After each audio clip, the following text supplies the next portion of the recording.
ஆண்டவருடைய வார்த்தை கேட்க எத்தனை பேர் ஆயத்தமாக இருக்கிறீர்கள்? நம்முடைய வேத புஸ்தகத்தை சங்கீதம் 18:29 நாம் பார்ப்போம். 18ஆம் சங்கீதம் 29ஆம் வசனம். 18ஆம் சங்கீதம் 29ஆம் வசனம். உம்மாலே நான் ஒரு சேனைக்குள் பாய்ந்து போவேன், என் தேவனாலே ஒரு மதிலை தாண்டுவேன். எல்லாரும் சேர்ந்து ஒரு முறை வாசிக்கலாமா? உம்மாலே நான் ஒரு சேனைக்குள் பாய்ந்து போவேன், என் தேவனாலே ஒரு மதிலை தாண்டுவேன். ஹல்லேலூயா. ஒரு தேவனுடைய பிள்ளையின் வாழ்க்கையிலே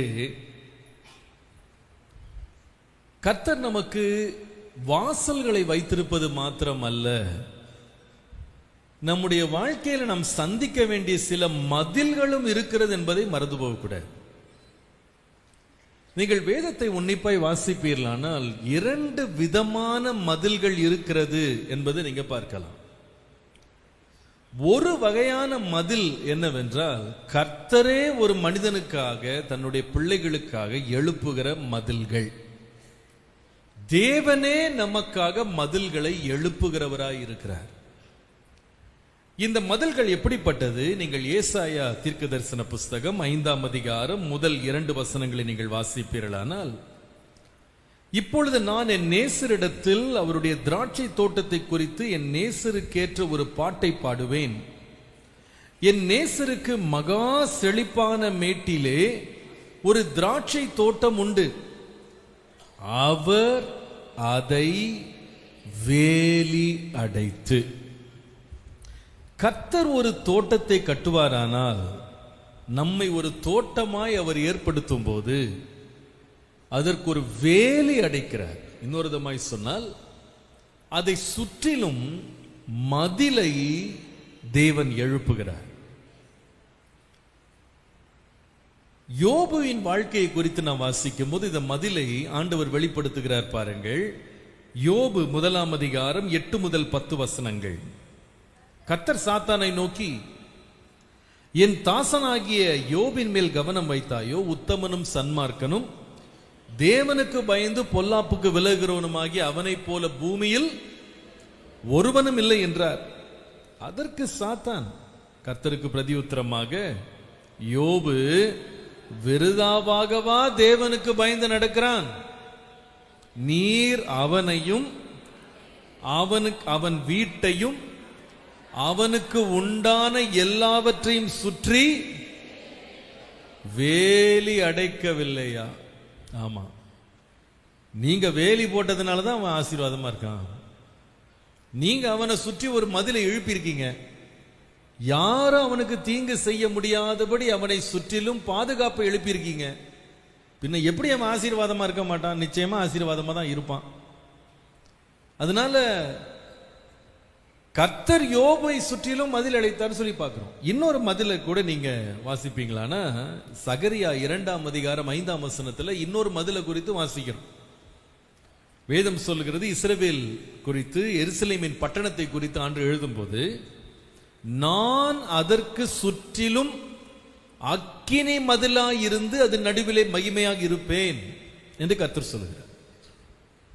கர்த்தர் எருசலேமை சுற்றிலும் அக்கினி மதிலாக இருப்பேன் என்று சொல்லு. நீங்கள் இன்னும் 2 ராஜாக்கள் 6ஆம் அதிகாரம் 15ஆம் வசனத்தை நீங்கள் வாசிக்கும் போது எலிசாவை பற்றி வாசிக்கிறோம். இந்த எலிசா ஒரு நாள் அவன் இருந்த அந்த பர்வதத்தை சுற்றிலும் சத்துருக்கள் வந்து விட்டாங்க. அப்போ கேயாசி என்கிற அவனுடைய வேலைக்காரன் வெளியே வந்து, ஐயோ நம்ம சிக்கிட்டோம், மாண்டு போக போறோம் என்று பயந்தான். உடனே கர்த்தர் பாருங்க அவன் கண்களை திறக்கிறார். அப்ப வெளியே வந்து பார்க்கும்போது,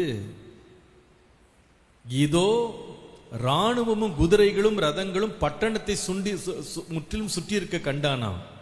வேலைக்காரன் அவனை நோக்கி, ஐயோ என் ஆண்டவரை என்ன செய்வோம் என்று சொன்னான்.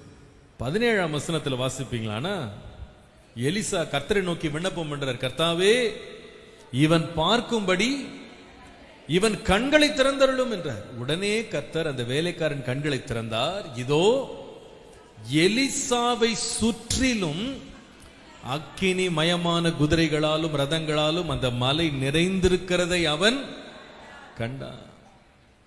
நாம பார்க்க முடியாம இருக்கலாம், ஆனா கர்த்தர் நம்மை சுற்றிலும் வேலி அடைத்திருக்கிறார். இன்றைக்கு நாமும் நம்முடைய குடும்பமும் நாம் செய்கிற ஊழியங்களும் பாதுகாக்கப்படுவது ஏன் என்று கேட்டா, கர்த்தரே நமக்கு மதிலாக இருக்கிறார். கர்த்தர் நம்மை சுற்றிலும் வேலி அடைத்திருக்கிறார். நமக்கு விரோதமாய் எத்தனையோ ஆயுதங்கள் உருவாக்கப்பட்டாலும் அவைகள் வாய்க்காமல் போனதற்கு காரணம் என்ன? நாம் இன்றைக்கு தப்பி பிழைத்திருப்பதற்கான காரணம் என்ன? இன்றைக்கும் நாம் மாண்டு போகாமல் இருப்பதற்கு காரணம் என்ன? நம்முடைய சாமர்த்தியம் அல்ல, நம்முடைய புத்தி அல்ல, நம்முடைய ஞானம் அல்ல. இந்த சத்துருக்களின் சேனைகள் நம்மை மேற்கொள்ளாதபடி கர்த்தர் நமக்கு மதிலாக இருக்கிறார். நம்மை சுற்றிலும் வேலி அடைத்து நம்மை தேவன் பாதுகாக்கிறார். எத்தனை பேர் இன்றைக்கு காலையில் உணர்றீங்க, என்னை சுற்றிலும் ஆண்டு மதிலை எழுப்பி இருக்கிறார்? ஹல்லேலூயா! என் கண்ணால் பார்க்க முடியாத ஒரு பாதுகாப்பை கர்த்தர் என்னை சுற்றிலும் வைத்திருக்கிறார். இதுவரைக்கும் காத்தார், இனிமேலும் கர்த்தர் காப்பார். ஹல்லேலூயா! இதுவரைக்கும் அவர் நம்மை தம்முடைய மதிலுக்குள்ளே மறைத்து வைத்தார், இனிமேலும் நம்மை மறைத்து வைப்பார். அவருடைய சித்தம் நம்முடைய வாழ்க்கையில நிறைவேறி முடியும் அளவும் தேவன் அதை நம்மை விட்டு விலக்காமல் சுற்றி காக்கிற ஒரு நல்ல தேவனாக இருக்கிறார். ஹல்லேலூயா! தேவன் ஒரு புறம் மதில்களை எழுப்புகிற அதே வேளையில மறந்துடாதீங்க, பிசாசு கூட மதில்களை எழுப்புறான். வேதத்தில் அது வாசிக்கும் போது ஆச்சரியமா இருக்கு. தேவன் ஒருபுறம் நம்மை பாதுகாப்பதற்காக தேவன் மதில்களை எழுப்பி நம்மை தேவன் அரவணைத்து நம்மை சுற்றிலும் பாதுகாக்கிற அதே வேளையில சத்ருவும் நமக்கு விரோதமாக மதில்களை எழுப்பி நிறுத்தி நாம் மேற்கொண்டு விடாதபடி நம்மை மதில்களுக்குள்ள அடைச்சு வைக்கிறதுக்கு அவன் அதை பயன்படுத்துறான். நீங்கள் சங்கீதங்களின் புஸ்தகம் 105 சங்கீதம் 17-18 வாசிக்கும் போது யோசேப்பை சுற்றிலும் சத்ருவானவன் எழுப்பின ஒரு மதிலையும் அந்த மதிலுக்குள்ளே அவன் அடைக்கப்பட்டதையும் பார்க்கிறோம். அவர்களுக்கு முன்னாலே ஒரு புருஷனை அனுப்பினார், யோசேப்புக்கு சிறையாக விற்கப்பட்டான். வேதம் சொல்லுகிறது, அடுத்த வசனம் 18ஆம் வசனம், அவன் கால்களை விலங்கு போட்டு ஒடுக்கினார்கள், அவன் பிராணன் இரும்பில் அடைபட்டிருந்தது. இவனுடைய வாழ்க்கையை பார்ப்பீங்களான்னா நீதியா வாழ்ந்து உத்தமமா வாழ்ந்து தேவனுக்கு பயந்து வாழ்ந்ததுனால யோபுவை சுற்றிலும் கர்த்தர் ஒரு மதிலை போட்டாரு. ஆனா யோசேப்பை பார்ப்பீங்களான்னா நீதியா வாழ்ந்து உத்தமமா வாழ்ந்து பாவத்திற்கு விலகி ஓடி தேவனுக்கு பிரியமில்லாத செய்ய மாட்டேன்னு சொன்ன உடனே அவனுக்கு கொடுக்கப்பட்ட பரிசு என்னன்னு கேட்டா, அவனை கொண்டு போய் எதுல வச்சாங்க? சிறைச்சாலைக்குள்ள போட்டாங்க. வேதம் சொல்லுகிறது, அவனுடைய உயிர், அவனுடைய பிராணன் இரும்பிலே அடைக்கப்பட்டிருந்தது. ஒடுக்கப்பட்ட ஒரு நிலைக்கு, அடைக்கப்பட்ட ஒரு நிலைக்கு அவனுடைய வாழ்க்கை சென்றது. அவன் விடுதலையா செயல்பட முடியாது. அவனுடைய முன்னேற்றத்தை தடுக்கும்படி, அவனுடைய வளர்ச்சியை தடுக்கும்படி, அவன் முன்னேற முடியாதபடி அவனை சுற்றிலும் ஒரு பெரிய மதில் எழும்பினது. நல்லா கவனிங்க, நம்மை சுற்றிலும் சத்ருவானவன் மதிலை எழுப்பி நாம் வளர முடியாதபடி பெருக முடியாதபடி அடைத்தாலும் தேவன் நம்மோடு இருப்பார். ஆனால் அந்த மதிலையும் நான் தாண்டுவேன், அந்த மதிலையும் நான் தாண்டுவேன். ஹல்லேலூயா! மதிலை பார்த்து பயப்பட வேண்டாம், கர்த்தர் மதிலை தாண்ட பண்ணுவார். இப்ப கேள்வி என்னன்னா, ஆண்டவரே நீங்க என் கூட இருப்பீங்களாண்ணா? இந்த மதிலை போடுறதுக்கு ஏன் ஆண்டவரை அனுமதிச்சிங்க? நீங்க என்ன நேசிக்கிறீங்க இல்லையா? எதுக்கு என் வாழ்க்கையில இப்படிப்பட்ட நெருக்கத்தை கொண்டு வந்தீங்க? ஏன் என் வாழ்க்கையில இப்படிப்பட்ட ஒடுக்குதல் என் வாழ்க்கையில வருது? என்னை ஒரு விசாலமான இடத்துல வைக்கலாம் இல்லையா? நான் நல்லா படறதுக்கு எனக்கு இடம் கொடுக்கலாம் இல்லையா? ஏன் என்ன இப்படி நெருக்குறீங்க? ஏன் என்ன இந்த ஒடுக்குதலுக்கு என்ன ஒப்பு கொடுக்குறீங்க? நிறைய வேளை இது நம்முடைய கேள்வியா இருக்கு. ஏன் ஆண்டவரே இதை என் வாழ்க்கையில் அனுமதிச்சிங்க? இன்றைக்கு ஒருவேளை ஆராதனையில் இந்த செய்தியை கேட்டுக்கொண்டிருக்கிற சில பேர் சொல்லலாம், உமக்கா உத்தமமா வாழ்ந்தேன், நீதியா நடந்தேன், பாவத்தை விட்டு நான் ஓடினேன், தேவனுக்காக வைராக்கியமா வாழ்ந்தேன், கர்த்தருக்காக நல்லா செய்யணும்னு நான் விரும்புறேன். ஆனா ஏன் என்னுடைய வாழ்க்கையில இப்படிப்பட்ட இரும்பான இடங்கள், என் வாழ்க்கையில ஏன் இந்த மதில்கள் எல்லாம் என்னை சுற்றி போடப்பட்டிருக்கு? துன்மார்க்கம் செய்யற, பாவத்திற்காக இழுக்கிற போர்த்திபாரின் மனைவி எல்லாம் விடுதலையா இருக்காங்க, அவங்க சுதந்திரமா இருக்காங்க. அக்கிரமத்தை தண்ணீரை போல குடிக்கிற துன்மார்க்கர்கள் விடுதலையா சுற்றி கொண்டிருக்கிறாங்க. நான் ஏன் ஆண்டவரே இந்த சிறைச்சாலைக்குள்ள இருக்கணும்? சிறைச்சாலை யாருக்காக வைக்கப்பட்டிருக்கு? துன்மார்க்கருக்காக வைக்கப்பட்டிருக்கு, தவறு செய்யறவங்களுக்கு வைக்கப்பட்டிருக்கு. ஆனா இங்க வாசிக்கிறோம், யோசேப்பை கொண்டு போய் சிறையிலே அடைத்தார்கள். அப்போ இது அடைக்கப்படுவதற்கு ஆண்டவர் இடம் கொடுத்திருக்கிறாரு, ஆண்டவர் அனுமதி கொடுத்திருக்கிறாரு. இது நமக்கு ஒரு கேள்வியா வருது. ஏன் ஆண்டவரே நான் நன்மை செய்ததுனால, பாவத்தை விட்டு விலகி ஓடினதுக்கு எனக்கு இது கிடைத்த பரிசா? நீங்க அனுமதிக்காம எப்படி இந்த மதில் என் வாழ்க்கையில வந்தது? ஏன் இதை அனுமதித்தீங்க? பிரியமானவர்களே, ஒன்றே நம்ம நல்லா விளங்கிக் கொள்ளணும். ரோமர் 8:28 நமக்கு சொல்லுகிறது, அவருடைய தீர்மானத்தின்படி அழைக்கப்பட்டவர்களாய் அவரிடத்தில் அன்பு கூறுகிறவர்களுக்கு தேவன் சகலத்தையும் நன்மைக்காகவே தேவன் செய்கிறார். எல்லாம் நன்மைக்கு ஏதுவாக நடக்கிறது என்று அறிந்திருக்கிறோம். ஹல்லேலூயா. இது நம்ம பார்க்காம இருக்கலாம், ஆனா கர்த்தர் நன்மையாகவே முடிய பண்ணுவார். யோசேப்பின் வாழ்க்கையை பாருங்க. ஆதியாகமம் 50:20 அவர் சொல்லுகிறார், நீங்கள் எனக்கு தீமை செய்ய நினைத்தீர்கள், தேவனோ இப்பொழுது நடந்து வருகிறபடியே வெகு ஜனங்களை உயிரோடே காக்கும்படி அதை நன்மையாக முடிய பண்ணினார். ஹல்லேலூயா. இன்றைக்கு ஒருவேளை சில பேர் புலம்பிட்டு இருக்கலாம், எப்படி ஆண்டவரே நீங்க பார்த்துட்டு சும்மா இருக்கிறீங்க? எதுக்காக என்ன இந்த நெருக்கத்துக்குள்ள வச்சிருக்கிறீங்க? எதற்காக இந்த சிறைக்குள்ள என்ன வைத்திருக்கிறீங்க? எதற்காக என்ன அடைச்சு வச்சிருக்கீங்க? எனக்கு விடுதலை கொடுக்க கூடாதா? அப்படி நம்ம கதறிட்டு இருக்கலாம். கர்த்தர் சொல்லுவார், பயப்படாதப்பா, உன் சத்துருக்கள் உனக்கு சுற்றிலும் எழுப்பின சிறைகளை, உனக்காக எழுப்பின மதில்களை, உன் தீமைக்காக செய்ததை முடிவிலை நான் நன்மைக்காகவே நான் முடிய பண்ணுவேன். எத்தனை பேர் சொல்லுவீங்க காலைல, கர்த்தர் எனக்காக நன்மையாகவே எல்லாவற்றையும் முடிய பண்ணுவான்? ஹல்லேலூயா. நன்றி ஆண்டவரே, எனக்காக யாவையும் அவர் செய்து முடிக்கிறவர். நான் பார்க்க முடியாதவைகளை, நான் அறியாத எட்டாத பெரிய காரியங்களை என் தேவன் செய்து முடிக்கிறவர். எனக்காக யாவையும் செய்பவரே, செய்து முடிப்பவரே, எனக்காக யாவையும், எஸ் லார்ட், செய்து முடிப்பவரே, என் பாரங்கள் என் சுமைகள், என் பாரங்கள் என் சுமைகள்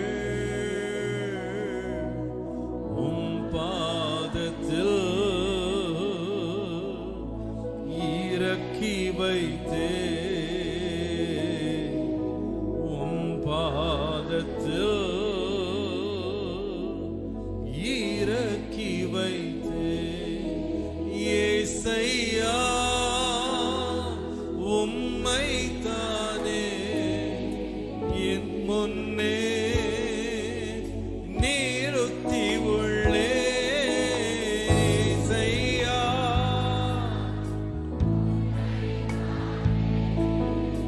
என் முன்னே நிறுத்தி உள்ளே. ஹல்லேலூயா. ஆண்டவர் எனக்கு தீமையாக ஜனங்கள் பிழைத்ததை கூட நான் அவரை நேசிக்கிறதுனால, அவருடைய தீர்மானத்தின்படி அழைக்கப்பட்ட அழைப்பு என் மேல இருக்கிறதுனால தீமையின் நன்மையாக மாற்றுவார். ஹல்லேலூயா. இன்னைக்கு இந்த யோசேப்பின் வாழ்க்கையை கொஞ்சம் நம்ம தியானிக்க போறோம். கர்த்தர் அவனுக்கு தீமை செய்யணும், அவனை முடக்கணும்னு சொல்லி சத்துருக்கள் அவனுக்கு விரோதமாக எழுப்பின மதில்களை தேவன் கட்ட விட்டதற்கு காரணம் என்ன? அவனை சுற்றி வந்த மதில்கள் அவனுக்கு கொண்டு வந்த நன்மை என்ன? அதனால் அவனுக்கு கிடைத்த ஆசீர்வாதம் என்ன? பயந்துராதீங்க. கர்த்தர் நம்மை சுற்றிலும் சத்துருக்களை கூட சில தடவை நமக்காக நன்மை செய்யவே வேலை வாங்குறாரு. அது அவங்களுக்கே தெரியாம அந்த வேலையை செய்யறாங்க. நமக்கு கூலி இல்லாம, நமக்கு பிரச்சனை இல்லாம சில வேளையில நம்ம செய்ய வேண்டிய வேலையை அவங்களே நமக்காக செய்யறதுக்கு ஆண்டவர் வேலை வாங்குறாரு. அது மறந்துடாதீங்க. அது அவங்களுக்கே தெரியாது. எல்லாம் முடியும் போது தான் கண்டுபிடிப்பாங்க. அநியாயமா நாமளே அவனுக்காக செய்திருக்கோமே, நம்ம செலவுலயே அவனுக்கு என்ன பண்ணிருக்கோம், நன்மை செஞ்சிருக்கோமே. இதுதான் தேவன். அவருடைய வழிகளை ஒருவன் அறியவே மாட்டார். ஹல்லேலூயா. அவர் யோசனையில் பெரியவர், அவர் செயல்களில் வல்லவர். ஹல்லேலூயா. 3 நன்மை வருது. பிசாசானவன், சத்துருவானவன் நமக்கு விரோதமாக எழும்பி நம்மை சிறையிலே அடைத்து நமக்கு சுற்றி மதில்களை எழுப்பும் போது அந்த மதில்களாலே வருகிற நன்மைகள் என்ன? முதலாவது ஆதியாகமம் 39:20 பாருங்க. ஆதியாகமம் 39:20. யோசேப்பின் எஜமான் அவனை பிடித்து ராஜாவின் கட்டளையால் காவலில் வைக்கப்பட்டவர்கள் இருக்கும் சிறைச்சாலையிலே அவனை ஒப்புவித்தான். அந்த சிறைச்சாலையிலே அவன் இருந்தான். போர்த்திபார் பாருங்க, அவங்க மனைவி இவன் என்னோடு தவறு செய்யறதுக்கு முயற்சி செய்தான், பாவம் செய்யறதுக்கு முயற்சி செய்தான், என்னை அவன் பலாத்காரம் செய்ய முயற்சி செய்தான் சொன்ன உடனே இந்த மனுஷன் மனைவி பேச்சு அப்படியே கேட்டார். அது உண்மையா பொய்யான்னு கூட விசாரிக்கல. ஏன்னா அவ்வளவு நம்பிக்கை. சில பேர் தங்கள் மேல் சிலர் வைத்திருக்கிற நம்பிக்கையை தவறாக பயன்படுத்துவாங்க. அதுல ஒண்ணு போர்த்திபாரின் மனைவி கணவனுடைய தன் மேல் வைத்திருந்த நம்பிக்கையை தவறுதலாக பயன்படுத்துவதற்கு இந்த அம்மா துணிஞ்சாங்க. அதுல விளைவு என்னன்னு கேட்டா, யோசேப்பின் மேல் சொல்லப்பட்ட பொய்யான பழி உண்மை என்று நம்பப்பட்டு இவனுக்கு என்ன கிடைச்சதுன்னா சிறைச்சாலை கிடைச்சது. இப்ப கேள்வி என்னன்னா, ஒரு துன்மார்க்கமான சகோதரி பல நாளாக இவனுக்கு தொந்தரவு கொடுத்துட்டு இவனை பாவத்துல மூழ்கடிக்கணும்னு இவனுடைய பரிசுத்தத்தை கெடுக்க வந்த சகோதரிக்கு இவ்வளவு ஒரு விசாலமான பாதை கிடைத்தது என்ன? அந்த அம்மாவுடைய வேண்டுதல் எல்லாம் கேட்கப்படுது, அந்த அம்மாவுடைய விண்ணப்பம் எல்லாம் கேட்கப்படுது, அந்த அம்மாவுடைய திட்டம் எல்லாம் செய்தபடி நடக்குது, எல்லாம் அந்த அம்மா கைகூடி நடக்குது. எப்படி இது? கர்த்தர் எப்படி இதை அனுமதிச்சாரு? கடைசியில ஒரு பரிசுத்தவானை பாவம் செய்ய மாட்டேன்னு ஓடனவனுக்கு சிறைச்சாலைக்குள்ள இடம், அடைக்கப்படுகிற ஒரு நிலைமை வந்தது. இதற்கு முன்பாக இவனுடைய நிலைமை என்னன்னு பாருங்களேன். நீங்கள் 17ஆம் வசனத்திலிருந்து வாசிப்பீங்களா? அதே 39:17 வாசித்தா, நீர் நம்மிடத்தில் கொண்டு வந்த எபிரேய வேலைக்காரன் சரசம் பண்ணும்படிக்கு என்னிடத்தில் வந்தான். அப்பொழுது நான் சத்தமிட்டு கூப்பிட்டேன். அவன் தன் வஸ்திரத்தை என்னிடத்தில் விட்டு வெளியே என்ன பண்ணான்? ஓடி போனான் என்று போட்டு. இங்க ஒரு பிரச்சனை இருக்குங்க. இவனை கட்டாயம் பண்ணத தப்பிக்கிறதுக்காக யோசேப்பு ஓடி போனதை இந்த அம்மா எப்படி கதையை மாத்துறாங்கன்னு கேட்டா, நான் தப்பிச்சுக்கிறதுக்கு முயற்சி செய்த போது வஸ்திரத்தை விட்டுட்டு இவன் ஓடிட்டான் அப்படின்னு கதை மாத்திட்டான். ஆமா, எல்லா ஸ்டோரிக்குமே 2 சைடு இருக்குன்றத மறந்துடாதீங்க. ஒரு நாணயத்துக்கு 2 பக்கம் இருக்கிற மாதிரி எல்லா கதைக்குமே என்ன இருக்கு? 2 பக்கம் இருக்கு. ஒவ்வொரு ஆள் ஒரு பக்கத்தை தங்களுக்கு சாதகமானபடி என்ன பண்ணுவாங்க? சொல்லுவாங்க. நீங்க அந்த ஒரு கதையை மட்டும் கேட்டீங்கன்னா உண்மை என்ன பண்ணாது? வெளியே வராது. இந்த அம்மா தனக்கு சாதகமானபடி கதையை மாத்தி என்ன பண்ணாங்க? சொல்ல கணவன் நம்புறாரு. இதுல விளைவு என்னன்னு கேட்டா, இந்த பையன் முதல்ல ஓடிட்டான் வெளியே. ஓடுனவன சரி போயிட்டான் போதும்னு விடாம இந்த போர்த்திபார் என்ன செய்யறனா, பிடித்து கொண்டு வந்து சிறைச்சாலையில போடுவித்தான். நான் யோசித்தேன், எப்பா ஓடிட்டான், தப்பு செஞ்சான், தப்பு செய்ய விடாம இந்த அம்மா தடுத்துட்டாங்க, அப்படியே வச்சுக்கலாமே கதைய. இப்ப என்ன செய்துட்டான்? ஓடிட்டான். ஓடினவனை விட வேண்டியது தானே? பின்னாலே போய் துரத்திட்டு போய் அவனை பிடிச்சு அவனை கொண்டு போய் சிறைச்சால அடைச்சான். ஏன் அடைக்கப்பட்ட? அல்ல, கவனிங்க, முதலாவது தேவன் இந்த யோசேப்பை சத்துருக்களுடைய இஷ்டத்திற்கு ஒப்பு கொடுத்து சிறையில அடைத்ததற்கு முதல் காரணம் என்ன தெரியுமா? இவனை தேவன் பாதுகாக்கும்படி.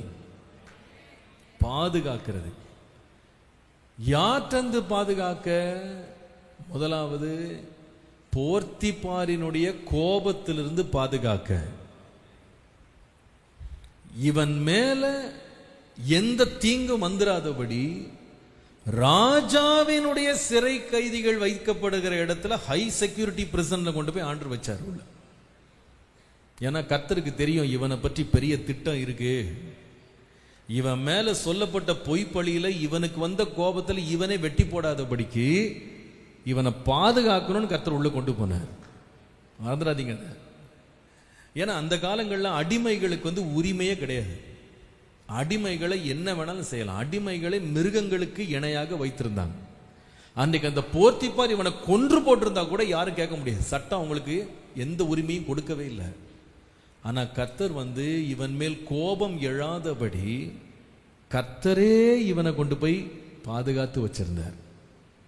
இதே போல முன்னாலே நடந்திருக்கு. உங்களுக்கு தெரியும், யோசேப்பை அவனுடைய சொந்த சகோதரர்களே கொல்ல பார்த்தார்கள். சொந்த வீட்டார் இதோ சொப்பனக்காரன் வருகிறான், வாருங்கள் நாம் அவனை கொன்று அவனுடைய சொப்பனங்கள் என்ன ஆகிறது பார்க்கலாம் என்று திட்டமிட்டாங்க. கர்த்தர் இதை அறிந்து என்ன செய்தார்னா, யோசேப்புக்கு சிறையாக விற்கப்பட்டான்னு போட்டிருக்கு. எதுக்கு ஆண்டவர் யோசேப்பை எகிப்து கொண்டு வந்தார்னு கேட்டா, இவனை பாதுகாக்கிறதுக்கு. யார்கிட்ட இருந்தனா சொந்த குடும்பத்திலிருந்தே பாதுகாக்கிறதுக்கு கர்த்தர் எகிப்துன்ற சிறைக்குள்ளே கொண்டு வந்தார். வேலை செய்யற இடத்துல அவனுக்கு வந்த வேதனையிலிருந்து அவனை பாதுகாக்கிறதுக்கு கர்த்தர் சிறைச்சாலையில் போட்டு வச்சார். எல்லாத்துக்கும் மேல நான் தாழ்மையா சொல்லுவேன், கர்த்தர் அவனை சிறையில போட்டதற்கு மூன்றாவது பாதுகாப்பு யார்கிட்ட இருந்து தெரியுமா? யோசேப்பிட்ட இருந்து அவனையே பாதுகாக்கிறதுக்கு தான். என்ன பாஸ்டர் எப்படி சொல்றீங்கன்னு யோசிக்கலாம். என்ன தெரியுமா, கர்த்தருக்கு தெரியும் இவன் நாட்டுல இஷ்டத்துக்கு ஓடுனான்னா இவன் அரண்மனைக்கு போய் சேர முடியாது. இவனை பாதுகாக்க ஒரு இடம் வேணும். அதனால கர்த்தர் எதை பயன்படுத்தினா, எகிப்தின் சிறையை தேவன் பயன்படுத்தினார். சில வேளையில கர்த்தர் நம்முடைய காலில் எதுக்கு விலங்கு போடுறாரு, ஏன் நம்மளை சிறையில் அடைச்சு வைக்கிறாரு, ஏன் மதில்களை எழுப்புறாரு, சத்துருக்களுடைய கண்களுக்கு நம்மை மறைப்பதற்கு மாத்திரம் அல்ல, தேவன் நம்முடைய சுய ஆலோசனையிலிருந்து நம்மை பாதுகாக்கிறதுக்குனே கர்த்தர் சில தடவை சிறையில கொண்டு போய் வைக்கிறார். அவருக்கு தெரியும் நம்மளை கண்ட்ரோல் இல்லாம விட்டோம்னா நாம போய் தேவையில்லாத ஒரு இடத்துல போய் உட்கார்ந்துருவோம். தேவ திட்டத்தின் பாதையை விட்டு நம்ம விலகிடுவோம்.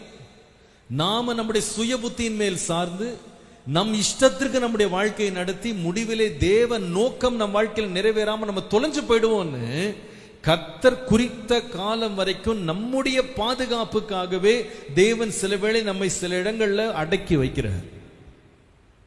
நமக்கு ஒருவேளை வேதனையா இருக்கலாம் அந்த பாதை. ஆனா கர்த்தர் சொல்ல, கொஞ்சம் பொறுத்துக்கப்பா, உன்னை பாதுகாக்க வேண்டிய வேலை இருக்கு. ஏன்னா நீ யார் என்றா, ராஜாவுக்கு முன்பாக நிற்க வேண்டியவன். அதற்காக உன்னை நான் ஒரு காலம் சிறைக்குள்ள வைத்து என்ன செய்கிறேன், பாதுகாக்கிறேன். ஆனா பிசாசுக்கு தெரியாது. அவன் என்ன நினைப்பான் தெரியுமா, காலை போட்டு நம்ம சங்கிலிகளால் அவனை கட்டிட்டோம், அவனை ஒடுக்கிட்டோம், அவனை நம்ம அடக்கிட்டோம், அவங்க கொந்தளிச்சுக்கிட்டு அவங்க சிரிச்சுக்கிட்டு இருப்பாங்க. ஆனா கர்த்தர் சொல்வார், உனக்கு தெரியாது என் திட்டம் என்னன்னு. உன் கையில ஒப்பு கொடுத்து பாதுகாக்கிற வேலையை உனக்கு நான் ஃப்ரீ செக்யூரிட்டி ஏன் கொடுத்துருக்கிறேன் அப்படின்னா, என் பிள்ளையை நான் ரொம்ப நேசிக்கிறேன். அவனை மறைத்து ஒரு நாள் அவனை உயர்த்துவேன். ஹல்லேலூயா. கர்த்தர் தீங்கின் நேரத்துல தேவன் சில வேளை நம்மை மறைக்கிறார், தேவன் சில வேளை நம்மை பாதுகாக்கிறார்.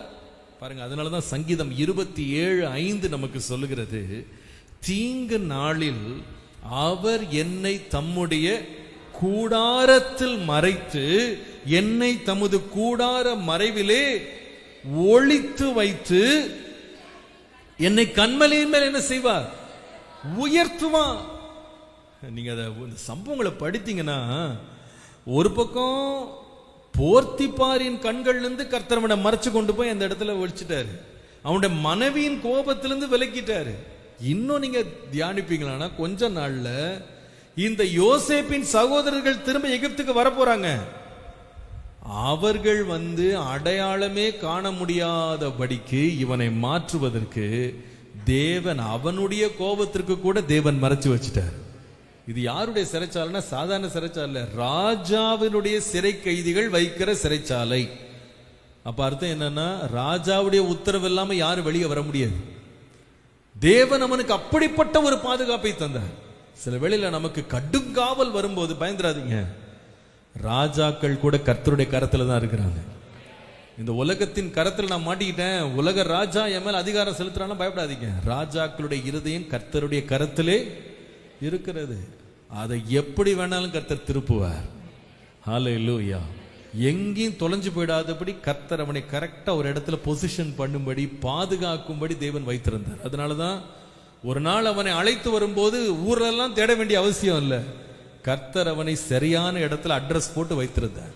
பயப்படாதீங்க. நீங்க, ஆண்டவரே என்னை ஏன் இந்த இடத்துல அடைச்சு வச்சிருக்கிறீங்க, ஏன் என்ன இந்த இடத்துல மறைச்சு வச்சிருக்கிறீங்க, கர்த்தர் சொல்வார், உன்னுடைய பாதுகாப்புக்காகவே நான் வச்சிருக்கிறேன், கவலைப்படாத. உன்னை ஏற்ற நாளிலே உன்னை என்ன செய்வேன், வெளியே கொண்டு வருவேன். ஹல்லேலூயா. பிசாசானவனுடைய தந்திரங்கள் நம்மேல் தொடாதபடி தேவன் சில வேளை அவனையே நம்மை பாதுகாக்கிறதுக்கு தேவன் இடம் கொடுத்து வச்சிருக்கிறார். ஆனா மறந்துடாதீங்க, இந்த எல்லா இடங்களையும் வேதம் சொல்லுகிறது, யாரும் பார்க்காத தேவன் அவனோடு இருந்தார். மனுஷர் யோசேப்பை யோசேப்பாக பார்த்தாங்க, கர்த்தரோ யோசேப்போடு இருந்தார். எங்க தெரியுமா? சிறையில கூட இருந்தார். பிரியமானவர்களே, நீங்கள் அடைக்கப்பட்ட ஒரு சிறைச்சாலை போல, ஒரு மதிலை போல ஒரு அனுபவத்துக்குள்ள நீங்க சிக்கிட்டீங்கன்னு நினைக்கும் போது, ஐயோ எல்லாரும் என்ன விட்டுட்டாங்க, யாரும் என் கூட இல்ல, கர்த்தரை என்ன மறந்துட்டாரு நினைக்கிறீங்களா? இல்லை. பவுல் சொல்றாரு, முதல் விசை நான் உத்தரவு சொல்ல நிற்கையில் ஒருவரும் என்னோடு கூட நிற்கவில்லை, கர்த்தரோ எனக்கு துணை நின்றார். என்னாலே சுவிசேஷம் பிரசங்கிக்கப்படும்படி தேவன் எனக்கு பலன் அளித்தார். யாருமே யோசேப்போடு இல்லை, கர்த்தரோ யோசேப்போடு இருந்தார். உங்களுக்கு சொல்லட்டுமா, பாதுகாப்பான இடம் எது தெரியுமா? அது சிறைச்சாலையோ, அது எந்த இடமா இருந்தாலும் சரி, கர்த்தர் நம்ம எங்க வைத்திருக்கிறாரோ, கர்த்தர் எங்க கூட இருக்கிறாரோ, அதுவே பாதுகாப்பான இடம். ஹல்லேலூயா. நீங்க தைரியமா சொல்லலாம், ஆண்டவரே நீங்க என்ன சிறையிலே அடைச்சு வச்சிருந்தோட பரவாயில்ல, நீங்க என் கூட இருந்தீங்கன்னா அது போதும்பா. நான் ஒருவேளை மதிலுக்குள்ள அடைக்கப்பட்ட ஒரு நிலையில நான் இருந்தாலும் நான் கவலைப்படல, நீங்க என் கூட இருந்து பிரச்சனை என்னோடு இருக்குமானால் நான் அடைஞ்சிருக்கிறதுலயே நான் மகிழ்ந்திருப்பேன். ஹல்லேலூயா. கர்த்தர் கூடவே இருந்தார். எதற்காக அவனை இந்த மதிலுக்குள்ள கொண்டு வந்தார் என்று சொன்னா, முதலாவது தேவன் அவனை பாதுகாக்கும்படி. இன்றைக்கு காலைல விசுவாசிங்க, கர்த்தாவே நீர் எனக்காக வைத்திருக்கிற நன்மையை சுதந்திரிக்கும்படி இந்த நெருக்கத்தின் நடுவில் என்னை பாதுகாத்து வைத்திருப்பதற்காக நன்றி. ஒருவேளை ஒரு குறிப்பிட்ட காலம் உங்க லைஃப்ல எல்லாமே முடக்கப்பட்டது போல இருக்கலாம்.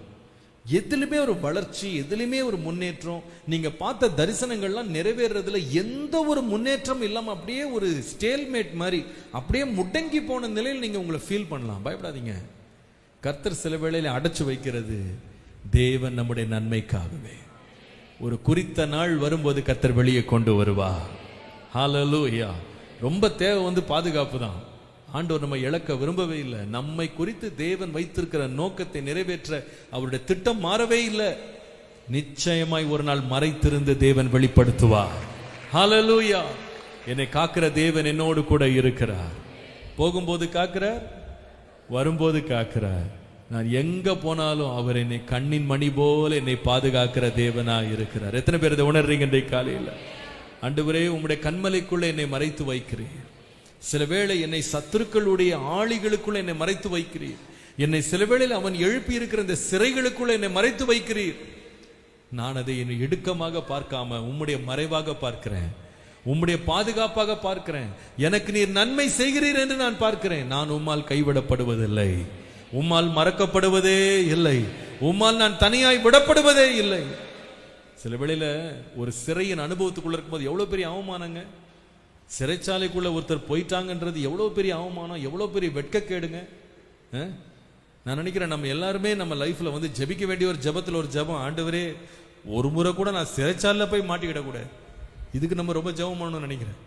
சில பேர் சொல்றதை நான் கேட்டிருக்கேன், பாஸ்டர் என் வாழ்க்கையில நான் வந்து இதுவரைக்கும் ஒரு முறை கூட போலீஸ் ஸ்டேஷன்னா என்னன்னே தெரியாது பாஸ்டர், ஆனா இந்த பிரச்சனையினால போய் நின்றுட்டேன் பாஸ்டர். அந்த அவமானம் என்னால் என்ன பண்ண முடியல, தாங்க முடியல. இவர் போலீஸ் ஸ்டேஷன் போல, இவர் எங்க போயிட்டாரு, சிறைச்சாலைக்குள்ளே போயிட்டாரு. பெரிய பரிசுத்தவான், ஒரு நீதிமான், தேவனுக்கா வைராக்கியமா நின்னவன், பாவம் வேண்டான்னு ஓடின நிர்வாணமா ஓடுறதுக்கு ஆயத்தமா இருந்த ஒரு வாலிபனுக்கு கிடைச்ச பரிசு சிறைச்சாலை. எவ்வளவு பெரிய அவமானங்க, எவ்வளவு பெரிய நிந்தனை. தேவனுடைய பிள்ளைகளாக சில வேளையில நாம அவமானம் சகிக்கும் போது நம்மால் தாங்கிக் கொள்ளவே முடியாத அளவு சூழ்நிலைகள் மாறும். ஆனா ஒண்ணு மறந்துடாதீங்க, நமக்கு தான் அவமானமா கண்ணுக்கு தெரியுது, ஆனா அந்த இடத்துல கர்த்தர் நம்மோடு இருக்கிறார். கர்த்தர் கூடவே இருந்தார், அது போதும். கர்த்தர் இருப்பாரானா எந்த இடத்துலயும் போறதுக்கு நான் ரெடியா இருக்கிறேன். கர்த்தர் கொண்டு போவாரானா ஒரு நோக்கத்தோடு கொண்டு போகிறார். முதலாவது எதற்காக, நம்மை பாதுகாக்கிறதுக்கு. பாதுகாக்க. ரெண்டாவது, அவனுடைய வாழ்க்கையில் நடந்ததை பாருங்க. இந்த சிறையில கொண்டு இந்த மதிலுக்குள்ள அடைச்சதுல கர்த்தர் செய்த வேலையை பாருங்களேன். 105 சங்கீதம் 19 வசனத்தை பாருங்கள். 105:19. கர்த்தர் சொன்ன வார்த்தை நிறைவேறும் அளவும் அவருடைய வசனம் அவனை என்ன செய்தது, புடமிட்டது. முதலாவது, the Lord secures us within his walls. இந்த மதில்களுக்குள்ளே கர்த்தர் நம்மை பாதுகாத்து வைக்கிறார். இரண்டாவது கர்த்தர் செய்த வேலையை பாருங்க. இந்த மதிலுக்குள்ள மாட்டிக்கிட்ட இந்த யோசேப்பை கர்த்தர் என்ன செய்தார்னா புடமிட்டார். எல்லாரும் சொல்லுங்க, என்ன செய்தார்? புடமிட்டார்னா அர்த்தம் என்ன? அவனை உருவாக்குகிறார், அவனை சுத்திகரிக்கிறார். Number 2, God shapes us within these walls. இந்த மதில்களுக்குள்ளே ஒரு பரிசுத்தவானை தேவன் உருவாக்குகிற தேவனாய் இருக்கிறார். அதை மறந்துடாதீங்க. நம்முடைய வாழ்க்கையிலே இந்த திட்டத்தை தேவன் நிறைவேற்ற தேவன் சில வேளை சிறைச்சாலைக்குள்ள வச்சிருக்கிறார். ஏன்னா ஒருவனை உருவாக்காமல் தேவன் அவனை பயன்படுத்துவதில்லை. நாம நிறைய வேளை லைஃப்ல வந்து வேகமா படிப்படியா கடந்து மேல போறதுல ரொம்ப ஆசையா இருக்கிறோம். யோசிப்பு கூட அப்படிதான் இருந்தாரு. தரிசனம் கையில கிடைச்ச உடனே சூரியன் சந்திரன் 11 நட்சத்திரங்கள் என் முன்னாடி வணங்குது அப்படின்ற ஒரு தரிசனத்தை பார்த்த உடனே இவர் வேகமா போய் உடனே என்ன பண்ணிட்டாரு, இன்விடேஷன் கார்டை எல்லாரும் கொடுத்துட்டாரு. உடனே போய் சகோதரர்களுக்கு போய் சொல்றாரு, அப்பா அம்மாவுக்கு சொல்றாரு. இவருக்கு என்ன ஆதங்கம்னா எப்போ இது நிறைவேறும். நாம கூட அப்படிதான், தரிசனம் உனக்கு பெற்றுட்டோம், கர்த்தர் ஏதோ பேசிட்டாருன்னா போதும், உடனே அன்னையிலிருந்து நம்ம அப்படியே மாறிட்டோம் நம்ம நினைச்சு நம்ம ஏற்கனவே நம்ம போய் சேர்ந்துட்டோன்ற மாதிரி நம்ம நடக்க ஆரம்பிச்சிடறோம். கடைசியில ஒரு காரியத்தை யோசிப்பு புரிஞ்சுக்கல. எப்பா, தரிசனம் கர்த்தர் கொடுத்திருந்தாலும் அதை நிறைவேற்றி போய் சேர்ற இடத்துக்காக ஒருவன் அடைவதற்கு தேவன் அவனை உருவாக்குற ஒரு ப்ராசஸ் ஒன்று இருக்கு. ஒரு உருவாக்குற ப்ராசஸ் இருக்கு. அந்த உருவாக்குறது கர்த்தர் எங்க கொண்டு போக வேண்டியிருந்ததுன்னா, அந்த பாசறை எங்க இருந்ததுன்னு கேட்டா சிறைச்சாலைக்குள்ள இருந்தது. சிறைச்சாலை. சில வேளை கர்த்தர் சில இடங்கள்ல, வினோதமான இடங்கள்ல நம்மளை பயிற்றுவிக்கிறார், நம்மளை உருவாக்குகிறார், நம்மை மாற்றுகிறார், நம்மை உடைக்கிறார். நம்ம வாழ்க்கையை வந்து தேவன் வைத்திருக்கிற உயர்வுகளுக்கு நம்மை தகுதிப்படுத்தும்படியாக தேவன் நம் நினையாத இடங்கள்ல கர்த்தர் நம்மை கொண்டு போய் உருவாக்குகிறார். நீங்க கொஞ்சம் யோசிச்சு பாருங்க. யோசேப்பை கர்த்தருடைய வசனம் என்ன செய்தது சொல்லுங்க? புடமிட்டது. புடமிட்டதுன்னா சுத்திகரித்தது. ஏங்க, இந்த மனுஷனுக்கு சுத்திகரிப்பு தேவையா? ஏங்க, சுத்திகரிப்பு யாருக்கு தேவைன்னா இந்த போர்த்திப்பாரின் மனைவிக்கு தாங்க தேவை சுத்திகரிப்பு. சுத்திகரிப்பு கூட்டம் அந்த மாதிரி தான் வரணும், அந்த மாதிரி தான் பாவம் மன்னிப்பு பெறணும், அந்த மாதிரி தான் ரட்சிக்கப்படணும். இவன் ஏற்கனவே பாவத்தை விட்டு ஓடனவன், இவனுக்கு என்னங்க சுத்திகரிப்பு? வேதம் சொல்லுது கர்த்தருடைய வசனம் அவன் என்ன செய்தது. நமக்கு தான் பெரிய ஆதங்கமா இருக்கு. என்ன பாஸ்டர், நான் என் கையில உத்தமத்துல கழுவுறேன், நான் சுத்தமா இருக்கேன், நான் பரிசுத்தமா வாழ்றதுக்கு நான் வைராக்கியமா வாழ்றேன், என்னதான் குத்துற மாதிரி வசனம் வந்துகிட்டே இருக்கு பாஸ்டர். நான் தான் அழுது அழுது அழுது ஆண்டுக்கு திரும்ப திரும்ப திரும்ப ஒப்பு கொடுக்குறேன். இந்த பக்கத்துல ஒருத்தர் உட்காந்துருக்காரு, அவர் கொஞ்சம் கூட அசையவே மாட்டேங்கிறார். ஆனா பண்ற எல்லா பொல்லாப்பும் யார் தான் பண்றா? அவர் தான் பண்றார். அவருக்கு எந்த வார்த்தையும் வர மாட்டேங்குது. என்ன புடமிடுதல் இந்த யோசனை? நான் யோசிச்சு பார்த்தேன் ஒரு நாள், ஏங்க நீ பாவமே செய்யாத மனுஷனுக்கு என்னங்க புடமிடுதல்? ஏங்க நம்ம வீட்டில் அழுக்கான பாத்திரத்தை கழுவோம், சுத்தமா இருக்கிற பாத்திரத்தை திரும்ப திரும்ப ஒரு ஆள் கழுவுறாருன்னா என்னங்க பிரச்சனை? உங்களுக்கு தெரியுமா அப்படி ஒரு வியாதியே ஒன்று இருக்கு தெரியுமா? ஒரு வியாதியே ஒன்று இருக்கு. அவங்களால சுத்தமா திரும்ப திரும்ப கழுவாம இருக்கவே முடியாது, கழுவிட்டே இருப்பாங்க. இப்போ ஆண்டுக்குன்னா வியாதியா பிடிச்சிருக்கு. சுத்தமா இருக்கிற யோசேப்பை திரும்ப திரும்ப சுத்திகரிக்கிறாராம், புடமிடுறாராம். என்னங்க புடமிடுதல்? நீங்க அவன் லைஃபை வாசித்து பார்த்தீங்கன்னா ஒரு முக்கியமான காரியத்தை அவன் லைஃப்ல கர்த்தர் மாற்ற வேண்டி இருந்தது. நீங்க அதை கவனிங்க. நீங்கள் ஆதியாகமம் 37:5-6 பாருங்க. யோசேப்பு ஒரு சொப்பனம் கண்டு அதை தன் சகோதரருக்கு அறிவித்தான். அது நிமித்தம் அவனை இன்னும் அதிகமா என்ன செய்தார்கள்? பகைத்தார்கள். அவன் அவர்களை நோக்கி, என்னமா, நான் கண்ட சொப்பனத்தை கேளுங்கள். நான் கண்ட சொப்பனம், அந்த வார்த்தை கொஞ்சம் குறிச்சுக்கிடுங்க. நான் கண்ட சொப்பனம். சரி, திருப்பி இரண்டாவது சொப்பனம் வருது. இப்போ 9ஆம் வசனம் பாருங்க, ஆதியாகமம் 37:9.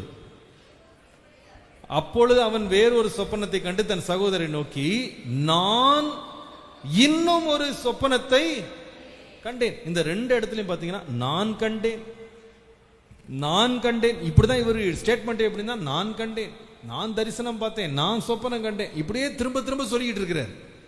ஆனா நீங்கள் ஆதியாகமம் 40ஆம் அதிகாரம் 8ஆம் வசனத்துக்கு வந்தீங்கன்னா, இப்ப இவர் எங்க இருக்கிறாருன்னா சிறைச்சாலைக்குள்ள இருக்கிறார். சிறைச்சாலை அனுபவத்துக்குள்ள போன உடனே இப்ப பாருங்க அவருடைய வார்த்தை எப்படி மாறுது பாருங்க. அவர்கள் யாரு? இந்த ரெண்டு மந்திரிகள் இருக்காங்க பாருங்க. அவங்க சொல்றாங்க, சொப்பனம் கண்டோம், அதற்கு அர்த்தம் சொல்லுகிறவன் ஒருவனும் இல்லை என்றார்கள். அதற்கு யோசேப்பு, சொப்பனத்திற்கு அர்த்தம் சொல்லுதல் இதான் முதல் முறை அவர் லைஃப்ல தேவன்ற வார்த்தையை யூஸ் பண்ணார். அவர் இதுவரைக்கும் தேவன்ற வார்த்தை அவர் பிக்சர்லயே இல்ல. ஆனா சிறைச்சாலைக்குள்ள போய் வசனம் அவரை புடமிட்ட உடனே நான் கண்டேன், நான் கண்டேன், நான் கண்டேன் சொன்ன மனுஷன் வாயில என்ன வந்தது? இப்போ தேவன். சொப்பனத்துக்கு அர்த்தம் சொல்லுதல் தேவனுக்குரியது அல்லவா? 41ஆம் அதிகாரம் பாருங்க, 16ஆம் வசனத்தில் இப்ப பார்வோன் முன்னாடி போய் நிக்கிறாரு. இப்ப அவர் வாயிலிருந்து வர்ற வார்த்தையை பாருங்க. அப்பொழுது யோசிப்பு பார்வோனுக்கு பிரதியுத்தரமாக, நான் அல்ல, தேவனே பார்வோனுக்கு மங்களமான உத்தரவு அருளி செய்வான். தேவன் தாம் செய்ய போகிறதை பார்வோனுக்கு காண்பித்திருக்கிறார். 32ஆம் வசனம் பாருங்க, 41ஆம் அதிகாரம் 32ஆம் வசனம். இந்த காரியம் தேவனால் நியமிக்கப்பட்டிருக்கிறது என்பதையும் தேவன் இதை சீக்கிரத்தில் செய்வார் என்பதையும் குறிக்கும் பொருட்டு இந்த சொப்பனம் பார்வோனுக்கு ரட்டித்தது. ரட்டித்தது. எப்படி மாற்றம் வந்துச்சு பாருங்க. சிறைச்சாலைக்குள்ள போனவனே பேச்சே மாறி போச்சு. இதுவரைக்கும் நான் கண்டேன், நான் கண்டேன், நான் கண்டேன், கேளுங்கள். இப்போ நான் கண்டேன்னு சொல்ல முடியல. யார் கண்டா கூட அதெல்லாம் தேவனுடையதுப்பா. கர்த்தர் தான் என்ன பண்ணியிருக்கிறார்? உனக்கு சொப்பனத்தை வெளிப்படுத்தி இருக்கிறார். ஆமா, சில தடவை கர்த்தர் நம்மளை சிறைச்சாலையில் கொண்டு அடிச்சு உள்ள புளியும் போது இது வரைக்கும் நான் நான் நான் சொன்ன சாட்சியெல்லாம் எப்படி மாறிடும்?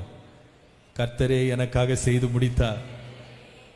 நம்முடைய கவனத்தை கர்த்தர் பக்கம் திருப்புறதுக்குனே சில தடவை கர்த்தர் என்ன பண்றாருன்னா சிறையில கொண்டு போய் வைக்கிறார். சில தடவை நம்மளுடைய பாதைகளை முடக்கிறார். முடக்கிட்டு என்ன சொல்ல வைக்கிறார் தெரியுமா? இனிமே உன் வாயில நான் வரவே கூடாது. உனக்கானாலும் சரி, மற்றவங்களுக்கானாலும் சரி, ஒரே ஒரு வார்த்தை தான், கர்த்தர் எனக்காக யாவையும் செய்து முடித்தார். தேவனை அன்றி வேற ஒருவருமே இதை செய்யல. சொப்பனங்களுக்கு அர்த்தம் சொல்றதே கர்த்தருடையது தான். ஏனென்றா கர்த்தர் தன்னுடைய மகிமையை வேற யாருக்குமே கொடுக்கவே மாட்டார். வேதம் சொல்லுகிறது, பெருமை உள்ளவனுக்கு தேவன் எதிர்த்து நிற்கிறார். தாழ்மை உள்ளவனுக்கோ. அப்போ நம்மளுக்கு இன்னும் அதிக கிருபை கொடுக்கணுன்றதான் தேவனுடைய நோக்கம். நாமே நம்முடைய பெருமையில் அழிஞ்சு போகக்கூடாதுன்னு கர்த்தர் சில பேர் என்ன பண்றாருன்னா, சில வேளையில பெரும் தோல்விகளை, பெரும் நெருக்கங்களை, இடுக்கங்களை கர்த்தர் நம் வாழ்க்கையில அவரே அனுமதிக்கிறார்ன்றதை மறந்துடாதீங்க. இது ஒரு டெம்பரரி சீசன் தான், இது மறந்துடாதீங்க. கர்த்தர் சில வேளை நம்மளை சில பாடங்களை கடினமாக கற்றுக் கொடுக்கும்படி சில தடவை தேவன் என்ன செய்கிறார்னா நெருக்கங்களுக்குள்ளே கொண்டு வர்றார். அப்போ நம்ம கர்த்தருடைய வல்லமை நாம் புரிந்து கொள்வோம், தேவனுக்கு கனத்தை கொடுப்போம், தேவனுக்கு மகிமையை கொடுப்போம்.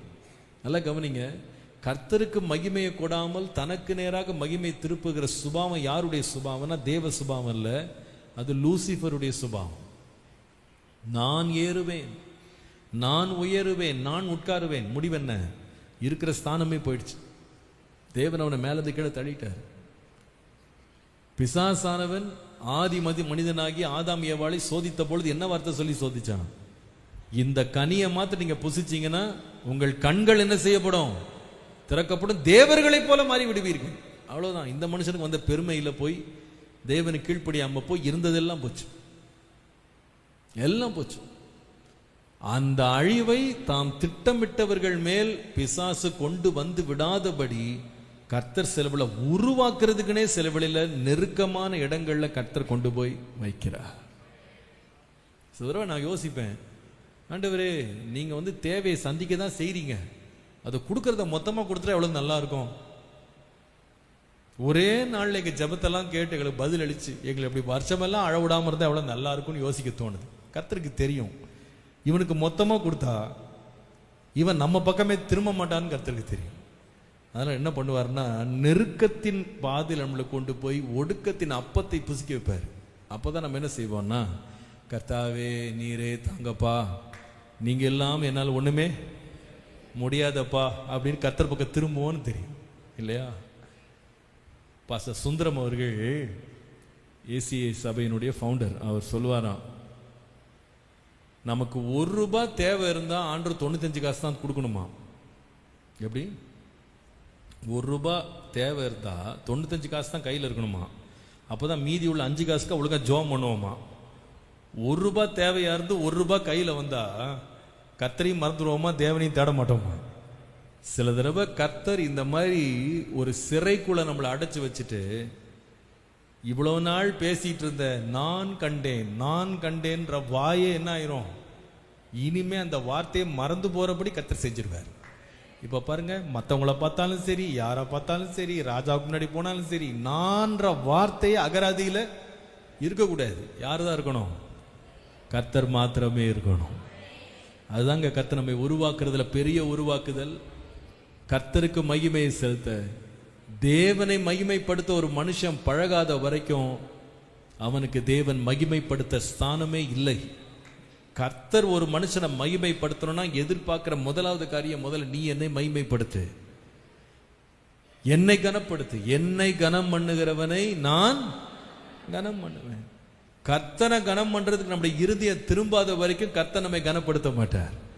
இந்த சிறைச்சாலைக்குள்ள கர்த்தர் கொடுத்த ஒரு பெரிய அனுபவம் யோசேப்புக்கு என்னன்னு கேட்டா, ஆண்டவரே என்னை நீங்க உருவாக்குங்க, என்ன மாற்றுங்க. சில வேளை நம்முடைய வாழ்க்கையில நம்முடைய உபத்திரவத்தின் காலத்துல தான் பாருங்க நம்ம கர்த்தரண்டை ரொம்ப நெருங்கி சேர்றது. கர்த்தர் நிறைய முறை அந்த உபத்திரவங்களை பயன்படுத்தி இருக்கிறார். அந்த உபத்திரவத்தின் குகையில கர்த்தர் நம்மை தெரிந்து கொள்ளுகிறார். உபத்திரவத்தின் குகையில தேவன் நம்மை உருவாக்குகிறார், நம்மை சுத்திகரிக்கிறார்.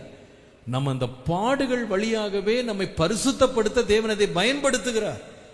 அதனால நீங்க எந்த பாடு வந்தாலும் பிரச்சனை வந்தாலும் சோர்ந்து போகாதீங்க. ஏனென்றால் அந்த பாடுகளையே தேவன் நம்மை சுத்திகரிக்கிற தேவன் தூதனாகவே பயன்படுத்துறார்.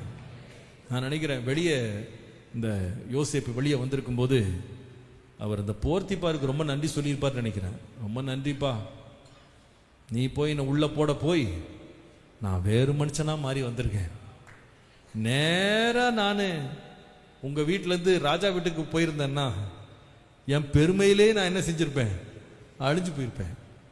உங்ககிட்ட மாட்டினதுனால, நீ போய் என்ன சிறைச்சாலையில் போட்டதுனால கர்த்தருடைய வசனம் என்னை சிறைச்சாலைக்குள்ள புடமிடுறதுக்கு ஆண்டவர் இடம் கொடுத்தார். இப்ப என்ன முடிவுன்னு கேட்டா, என் வாயில அவருடைய மகிமை, அவருடைய துதி, அவருடைய கனம், அவருடைய ஸ்தோத்திரத்தை தவிர வேறு ஒன்று என் வாய் அறியவே இல்லை. எல்லா மகிமையும் கர்த்தருக்கு. ஹல்லேலூயா.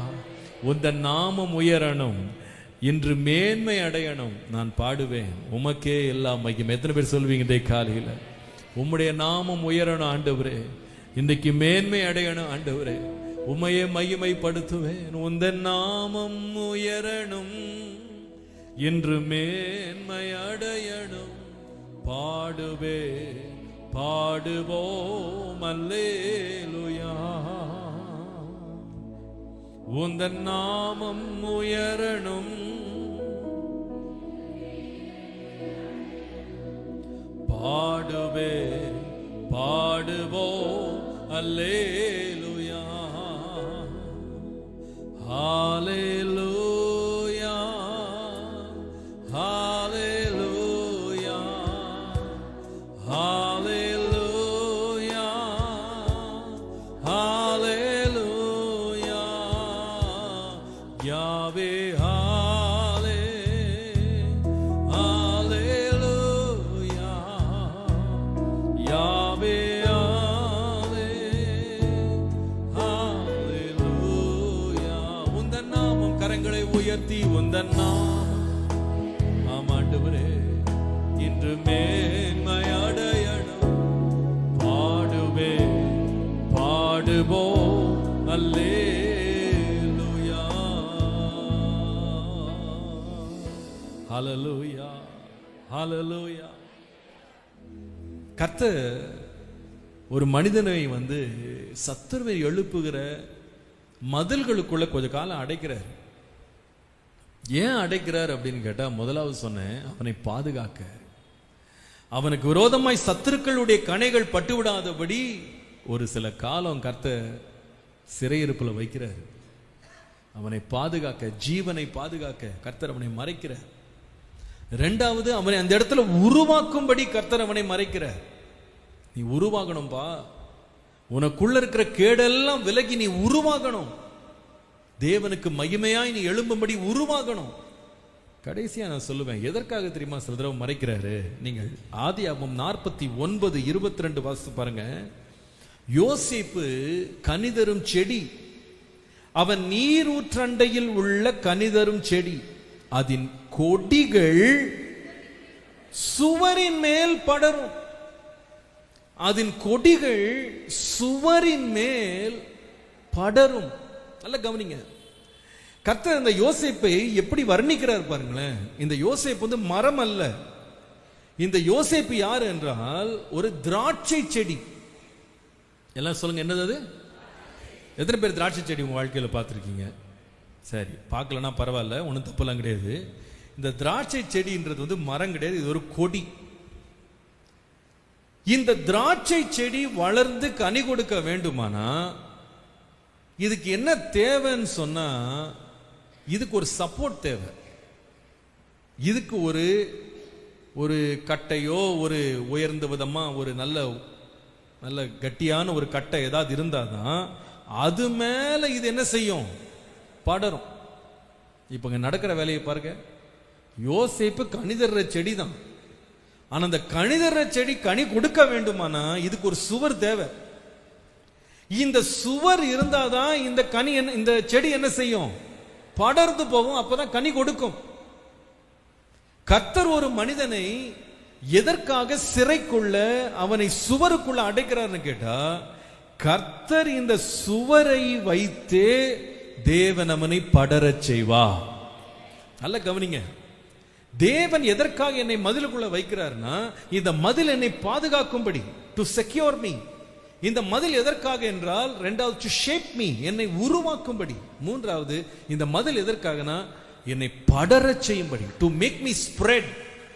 என்னை படர செய்யறதற்குனே கர்த்தர் மதில்களை வைக்கிறார். நல்ல கவனிங்க, இந்த மதில்கள் சாதாரண மதில் கிடையாது. நீங்கள் அடுத்த வசனம் வாசிப்பீங்களானா 23ஆம் வசனத்துல இந்த மதில் எப்படிப்பட்ட மதிலா இருந்ததுன்னு சொன்னா, வில் வீரர் அவனை மனம் அடிவாக்கி அவன் மேல் எய்து அவனை என்ன செய்தாங்க? பகைத்தாங்க. அப்போ இந்த மதில் அவனுக்கு ஆதரவான மதில் கிடையாது, அவனை எதிர்த்து வந்த மதில், அவனுக்கு போராட்டத்தையும் பிரச்சனையும் கொடுத்த மதில். வேதம் சொல்கிறது, ஆனாலும் அவன் வில் உறுதியாய் நின்றது, அவன் புயங்கள் யாக்கோபுடைய வல்லவரின் கரங்களால் பலத்தன, இதனால் அவன் மெய்ப்பனும் இஸ்ரவேலுக்கு கண்மலையுமாகவே மாறிட்டான். இந்த மதில் மட்டும் அவன் லைஃப்ல இல்ல அப்படின்னா யோசேப்பு படர்ந்திருக்கவே மாட்டான். கொஞ்சம் யோசிச்சு பாருங்களேன். இந்த மதிலாக நின்றவங்க முதல்ல யாருன்னு கேட்டா அவனுடைய சொந்த வீட்டார். ஒருவேளை அவன் சொந்த வீட்டார் மட்டும் அவனுடைய தரிசனத்தை அப்படியே விசுவாசிச்சு உடனே அவன் முன்னாடி வணங்கி இருந்தாங்க வச்சுக்கிடுங்களேன், இவன் வாழ்க்கை எவ்வளவு ஆசீர்வாதமா போயிருக்குமா? கர்த்தர் உங்கள்கிட்ட பேசிட்டாராப்பா, சூரியன் சந்திரன் வணங்குமா, 11 நட்சத்திரம் வணங்குமா, நாங்களாம் வணங்குறோம்னு வணங்கியிருந்தா இவர் காணாத விட்டு வெளியே வந்திருக்க மாட்டார். டெய்லி இவங்க வணங்குறதும் போறதும் வந்த பசி பட்டினில யாரும் தப்பிச்சிருக்க முடியாது. ஆனா சுத்தி வணங்குறோம் அப்படின்னு தரிசனத்தில் இருக்கிறவங்க யாருமே வணங்கலை, எல்லாம் எழுத்து நின்னாங்க, எல்லாம் மதில நின்னாங்க. ஓ, எங்களை நீ ஆள போகிறாயா, எங்கள் மேல் துரைத்தனம் பண்ணுவாயா, மதில் மாதிரி எதிர்த்து நின்னாங்க. கர்த்தர் ஒருவேளை அவனை கொண்டு போய் இந்த பார்வோன், இந்த போர்த்திபார் வீடை கொஞ்சம் யோசித்து பாருங்களேன். அந்த வீடு மாத்திரம் இவனுக்கு ரொம்ப சாதுரியமாக, சௌகரியமாக, எல்லாம் வசதியாக இவரை பாராட்டி சீராட்டி அப்படியே கொஞ்சம் வச்சிருந்தா இவர் மேல எழும்பியிருக்கவே மாட்டார். இவருடைய நிலைமை எப்படி வந்துச்சு பாருங்க. ஒரு குறிப்பிட்ட காலத்துல பார்த்தா அந்த போர்த்திபார் தன்னுடைய மேஜையிலே வைக்கப்பட்ட அப்பத்தை தவிர வேற எதை பற்றியுமே கவலைப்படலையா, அத்தனை யோசேப்பின் கைவசம் கொடுத்துட்டானா. இதே மாதிரி லைஃப் போயிருந்தா இவர் எங்க போயிருக்க மாட்டாரு, தேசத்துக்கு ஆசீர்வாதமா மாறி இருக்க மாட்டாரு. ஆனா அங்க என்ன எழும்பிச்சுன்னா மதில் எழும்பிச்சு. கொஞ்சம் யோசித்து பாருங்க. இவரை சிறைச்சாலைக்குள்ள போட்டாங்க. அந்த சிறைச்சாலையில அந்த சிறைச்சாலை தலைமுறை தயவு கிடைக்கிறது. ஆனா இந்த தயவிலே அவன் தொடர்ந்து இருந்தான்னு வச்சுக்கிடுங்களேன், இவன் காலகாலமா எங்க தான் இருந்திருக்கணும், சிறையில தான் இருந்திருக்கணும். ஆனா அந்த இடத்துல வேதம் சொல்லுது, அவன் நன்மை செய்ய போன மக்கள் அவனை மறந்து போனாங்க. ஒரு பக்கம் எதிர்த்த கூட்டம், ஒரு பக்கம் பழி சுமத்தின கூட்டம், ஒரு பக்கம் மறந்து போன கூட்டம். ஆனா இதெல்லாம் முடிஞ்சு வெளியே வரும்போது ஒரு தேங்க்ஸ் கிவிங் மீட்டிங் மாத்திரம் ஒருவேளை யோசேப்பு நடத்தியிருந்தார்னா அவர் முதல்ல யாருக்கு நன்றி உரை சொல்லியிருப்பார்னா, என்னை வெறுத்த என்னுடைய அப்பா அம்மா, என்னுடைய சகோதரர்கள், என்னை காசுக்காக விற்று போட்ட என் எல்லா சகோதரர்களுக்கும் வாழ்த்தி வணங்குகிறேன், நன்றி சொல்லுகிறேன். பாஸ்டர் கூட அறிவிச்சாங்க 20ஆம் வருஷம் நன்றி அறிதல் கூட்டம் அப்படின்னு சொன்னாங்க. அது போல யோசேப்புக்கு 30 வயதுல அவர் நன்றி கூட்டம் சொல்லும் போது இப்படி சொல்லியிருப்பார், எனக்கு விரோதமா எழும்பின எல்லா சகோதரர்களுக்காக ரொம்ப ரொம்ப நன்றி. நீங்க மட்டும் என்ன வெறுக்காம என்ன ஊரை விட்டு துரத்தாம இருந்திருந்தா நான் ஃப்ரீ பாஸா, நான் ஃப்ரீ விசா இல்லாம டிக்கெட்டுக்கே செலவு பண்ணாம நான் எகிப்துக்கு சேர்ந்திருக்கவே மாட்டேன். அதனால முதல் கண் வணக்கத்தை, நன்றியை யாருக்கு தெரிவிக்கிறேன், என் 11 சகோதரருக்கும். முதல்ல அங்கதான் மதில் ஆரம்பிச்சு. அடுத்தது யாருக்கு நன்றி உரைனா, இந்த போர்த்திபாரின் மனைவிக்கு special thanks, vote of thanks. எதுக்கு? நான் செய்யாத பாவத்தை செஞ்சேன்னு சொல்லி உன் புருஷனையும் நம்ப வச்சு என்னை கொண்டு போய் சிறைச்சால அனுப்பினேன் இல்லம்மா, உங்களுக்கு ரொம்ப ரொம்ப நன்றி. நீங்க இல்லைன்னா அந்த வாழ்வு எனக்கு கிடைச்சிருக்காது. நீங்க என் வாழ்க்கையில விளையாடினதுக்காக ரொம்ப, உங்க எல்லா பொய்க்காக, உங்க பழிக்காக உங்களுக்கு ரொம்ப நன்றி. 3வது நன்றி யாருக்குன்னா, மறந்தாம பாருங்க 2 பேர். அந்த ஒருத்தன் மறந்தாம பாருங்க, ஒரு மந்திரி பானபாத்திரக்காரன், அவனுக்கு ரொம்ப நன்றி. ஐயா, உடனே என்னை விடுவிக்காம மறந்து போனதுக்காக உங்களுக்கும் ரொம்ப ரொம்ப நன்றி. நீங்க உடனே ஞாபகம் வச்சு வெளியே விட்டுருந்தா நான் வேலைக்காக அங்கங்க அலைஞ்சு திரிஞ்சிருப்பேன். ஆனா நீங்களா மறந்து போய் என்னை ஒரு நாள் ஞாபகம் வச்சதுக்காக ரொம்ப நன்றி. இந்த மதில்கள் எல்லாம் என் வாழ்க்கையில எழும்பினதுனாலதான் நான் ராஜாவுடைய சமூகம் வரைக்கும் படர்றதுக்கு கர்த்தர் எனக்கு வழி உண்டாக்கினா. கர்த்தர் வழி உண்டாக்கினா. உங்க மதில்களை பார்த்து பயப்படாதீங்க. என்ன தீமை வந்தாலும், என்ன துன்பம் வந்தாலும், நீங்க தேவனோடு இருக்கிறீங்க அப்படின்னா அந்த தீமையை தேவன் நன்மையாக மாற்றி தருவார். அந்த தீமையை தேவன் நன்மையாய் மாற்றி தருவார். உங்களை பற்றி பொய்யா பேசுறாங்களா, பொய்யா புரளியா சொல்றாங்களா, ரொம்ப நன்றி சொல்லுங்க. ஆண்டவரே, இதுலயும் ஒரு நன்மை இருக்கப்பா, இதுலயும் ஒரு நன்மை இருக்கப்பா, இதெல்லாம் நன்மையா எனக்கு முடிய பண்றீங்க, என்ன அடுத்த லெவலுக்கு என்ன கொண்டு போறீங்க, அதற்காக உமக்கு ரொம்ப நன்றி ஆண்டவரே, ரொம்ப ரொம்ப நன்றி அப்பா, உம்மை நான் துதிக்கிறேன், உமக்கு நன்றி சொல்றேன். ஏன்னா எனக்கு எந்த தீமை நீங்க செய்யவே மாட்டீங்க, எல்லாமே நன்மைக்காகவே செய்வீங்க. இன்றைக்கு நம்ம எதற்காக ஆண்டுக்கு நன்றி சொல்லணும்னா, ஆண்டவரே எனக்காக எழுப்பின எல்லா தடையான மதில்களுக்காக உமக்கு நன்றி. ஆமாங்க, இன்னைக்கு காலையில் அப்படி நன்றி சொல்ல ஆரம்பிச்சிடணும். நம்ம என் முன்னாடி இருக்க மதில்களை பார்த்து நான் பயப்பட வேண்டியதில்லை. ஏனென்றால் இந்த மதில்களே என்னை படர செய்கிற, என்னை பலப்படுத்துகிறதாக என்னை மாறப்போகிறது, எனக்கு சப்போர்ட்டா மாறப்போகுது. நீர் செய்ய போற எல்லா நன்மைக்காக உமக்கு மனதார நன்றி சொல்லுவேன். ஹல்லேலூயா. இந்த மதில்களை பற்றி ஒரு 4 உண்மைகளை உங்களுக்கு சொல்ல விரும்புறேன், எழுதிக்கிடுங்க வேகமா. முதலாவது, மதிலை பார்த்து ஏன் பயப்படக்கூடாது அப்படின்னா, முதலாவது, மதில் எவ்வளவு பெரிதாக இருந்தாலும் மதில் வளராது. சொல்லுங்க திரும்ப, மதில் எவ்வளவு பெரிதாக இருந்தாலும் மதில் என்ன செய்யாது, வளரவே வளராது. அதனால மதிலை பார்த்தாலும் பயப்படாதீங்க. ஒரு காம்பவுண்ட் வாலை கட்டினீங்கன்னா வருஷம் காம்பவுண்ட் வளர்ந்துகிட்டே இருக்குமா? வளராது. ஆனா நீங்க யாருன்னா கனிதரும் செடி, நீங்க வளருவீங்க, மதில் வளராது. அது எழும்பும், ஆனா போக போக அது என்ன ஆயிடும், உடைஞ்சு போயிடும், அது வளராது, அது அப்படியே நின்று போகும். அதற்கு ஒரு வளர்ச்சிக்கு ஒரு எல்லை இருக்கு. உங்களை எதிராக வர்ற மதிலை பார்த்துட்டு ஐயோ இவங்க எழுப்பிட்டாங்களே, பயப்படாதப்பா, அதுக்கு ஒரு அளவு இருக்கு. ஆனா நீயோ அதன் மேல் படர்ந்து போவாய். ஹல்லேலூயா. மதில் வளராது. ரெண்டாவது, மதில் பத்தி நீங்க கற்றுக்கொள்ள வேண்டிய முக்கியமான ஒரு சத்தியம் என்ன தெரியுமா? இந்த மதில்கள் காலப்போக்கில் பலவீனம் அடையும். காலப்போக்கில் பலவீனம் அடையும். முதல்ல நீங்க பார்க்கும்போது பார்த்தா இந்த மதில்லாம் ரொம்ப பிரம்மாண்டமா தெரியும், ரொம்ப பெருசா தெரியும், ரொம்ப பலமா தெரியும், ஐயோ அதெல்லாம் எதிர்க்கவே முடியாது அப்படின்ற மாதிரி தெரியும். காலம் போக போக போக மதில்ல கிராக் விடும், மதில் உடையும். உலகத்திலேயே ரொம்ப நீண்ட மதில் அப்படின்னா கிரேட் வால் ஆஃப் சைனான்னு சொல்றாங்க இல்லையா? சீன வால் தான் உலகத்திலே பெரிய சுவர்னு சொல்றாங்க. இந்த சுவரை மேல ஆகாயத்திலிருந்து சேட்டலைட்ல இருந்து பார்க்கும்போது இந்த சுவர் தெரியுதான், அந்த அளவுக்கு பெரிய சுவர். ஆனா நீங்க போய் பாருங்க, சைனால போய் பார்த்தா சொல்றாங்க பெரும்பகுதி சுவர் உடைஞ்சு கிடக்கான், சிதிலம் அடைஞ்சு கிடக்கான், எல்லாம் நொறுங்கி போய் உடைஞ்சு போய் எல்லாம் பராமரிப்பு இல்லாம பாழாய் கிடக்கான். ஆமா, இதான் மதில். மதில் காலமாக ஆக ஆக பலவீனம் அடையும். ஆனா நீங்களும் நானும் யாருன்னா மதில் அல்ல, நாம் கனிதரும் செடி. போக போக பலவீனம் அடைய மாட்டோம், போக போக பலன் கொண்டு முன்னேறுவோம். ஹல்லேலூயா. மதிலை கண்டு பயப்பட வேண்டாம். மூணாவது, மதிலை பற்றி முக்கியமான ஒரு சத்தியம், இந்த மதில்கள் நாம் கனி தருவதற்கு நம்மை தாங்கி பிடிக்கிறதா கர்த்தர் மாற்றார். இந்த மதில் இல்லைன்னா கொடி மேல எழும்பவே முடியாது.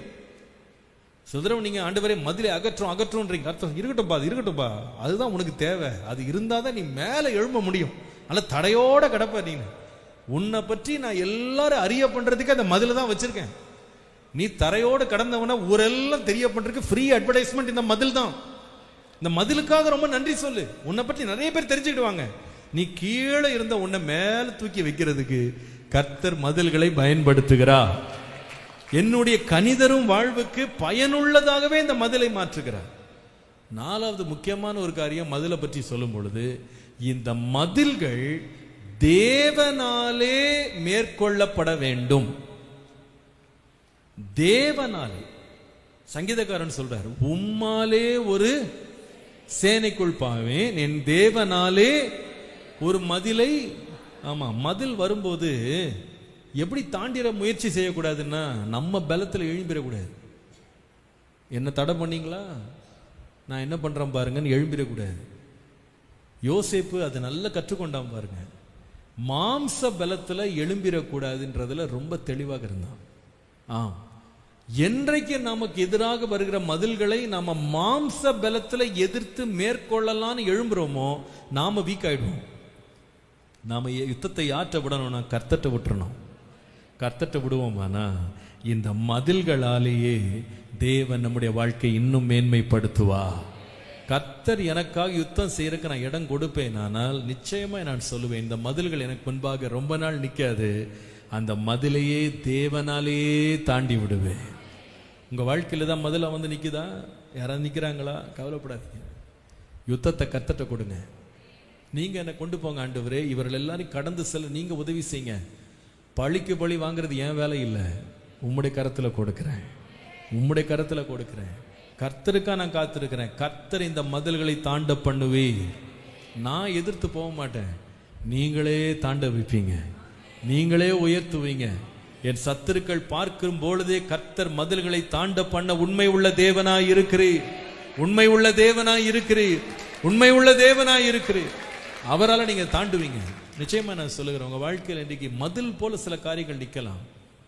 இந்த மதில்களுக்காக இன்றைக்கு நம்ம துக்கப்படக்கூடாது, கர்த்தருக்கு நன்றி சொல்லணும். இந்த மதில்களை என் வாழ்க்கையில கொண்டு வந்ததுக்காக நன்றி ஆண்டவரே. நீங்க என்ன பாதுகாக்கிறதுக்குன்னு மதில் எழுப்பினா பிசாசு இன்னொரு மதில் எழுப்பிட்டான். பரவாயில்ல ஆண்டவரே, நீர் அறியாம நீங்க அனுமதிக்காம ஒரு மதில் எழும்பவே முடியாது. என் வாழ்க்கையில ஒன்றுமே சம்பவிக்க முடியாது. நீங்க அனுமதிக்காம ஒரு தீமை என் வாழ்க்கையில வரவே முடியாது. அந்த தீமையை நன்மையாய் மாற்றுவதற்காகவே தீமையை அனுமதிச்சுட்டு இருக்கீங்க. என்னுடைய கண்கள்ல அந்த நன்மையினால் பார்க்க முடியல, தீமை தான் பார்த்துட்டு இருக்கிறேன். ஆண்டவரே, நான் ரதங்களையும் குதிரைகளை பார்க்கிறேன், எனக்காக வைக்கப்பட்டிருக்கிற அக்கினி ரதங்களை நான் பார்க்கல. என் கண்களை திறந்துடணும்ப்பா, கண்களை திறப்பீரான நான் ஒன்றை கண்டுபிடிப்பேன். ஆண்டவரே, இந்த மதில்களை இத்தனை நாளா என்னை பாதுகாக்க வைக்கிறதுக்கே நீங்க கொண்டு வந்ததுக்காக நன்றி. இந்த மதில்களை என்னை உருவாக்குகிற ஒரு பட்டறையாக என்னை வைத்ததுக்காக உமக்கு நன்றி ஆண்டவரே. இந்த மதில்கள் நான் படர்ந்து செல்வதற்காக நீர் பயன்படுத்தினதற்காக உமக்கு நன்றி. இந்த மதிலை பார்த்து நான் பயப்பட மாட்டேன். அவைகள் வளராது, அவைகள் பலன் கொள்ளாது. நானோ கர்த்தருக்குள்ளே பலன் கொள்ளுவேன், கர்த்தரையே சார்ந்து கொள்ளுவேன், அவரையே பிடித்துக் கொள்ளுவேன்.